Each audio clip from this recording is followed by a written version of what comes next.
12 তারিখে সকালবেলাতে পকু এসেছিল একটা আঁকা কম্পিটিশানে। স্বামী বিবেকানন্দের জন্মদিন উদ্দেশ্যে দুর্গাপুর বাজারের একটা প্লে স্কুলে হয়েছিল আঁকা কম্পিটিশান। তো সেখানে শুধু আমার পকু নয়, আমার ননদের মেয়ে, ভাসুরের ছেলে সবাই এসেছিল। আমার পকুর তো আঁকা কমপ্লিট হয়ে গেছে, জানি না কী ছ্যারাং ব্যারাং এঁকেছে। তারপরে 3 ভাই বোনে মিলে একসাথে দেখা হয়ে দুষ্টুমি করে নিল একটুখানি। আর সবাই একটা করে চকলেট আর একটা পেন পেয়ে ভীষণই খুশি। সেদিনকে সন্ধ্যেবেলাতে চায়ের সাথে নিয়ে বসেছিলাম খাজা, প্যাকেট শুদ্ধই নিয়ে বসে পড়েছিলাম।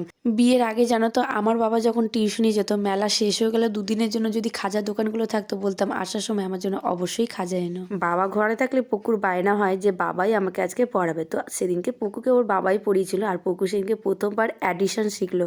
তার জন্য একটুখানি প্রথমে বুঝতে পারছিলাম না মুখটা, তাই দেখো পকুকে পরিয়ে আমরা বেরিয়ে পড়েছিলাম পকুর জন্য একটা জ্যাকেট কিনতে। আর দেখো এই ছোটো ছোটো জুতোগুলো দেখে পকুর বায়না ধরেছে আমি এই জুতোগুলো পরবো।